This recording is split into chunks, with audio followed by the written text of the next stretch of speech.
آج میری حکومت اس دارالحکومت میں ہے اور میں یہاں آؤں گا اور پوری دنیا کے سامنے آپ نے ایک تصور پیش کیا کہ بلوچ نوجوان یا بلوچستان اپنے ریاست یا اپنے حکومت یا اپنے مسلح افواج کے خلاف ہے. میں اس نیریٹو کو مسترد کرتا ہوں,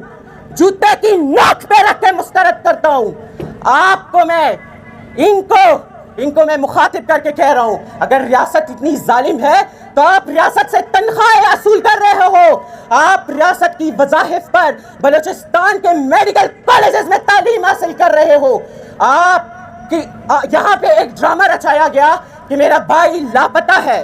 ان کا بھائی بلوچستان کی حکومت سے تنخواہ حصول کر رہا ہے اور ملازمت کر رہا ہے, اور بلوچستان کے دارالحکومت کوئٹہ میں ایک کیفیٹیریا میں بیٹھا ہے اور وہاں پاکستان کے خلاف سوشل میڈیا پر منظم ایک پورا پروپیگنڈا چلایا جا رہا ہے. یہاں پہ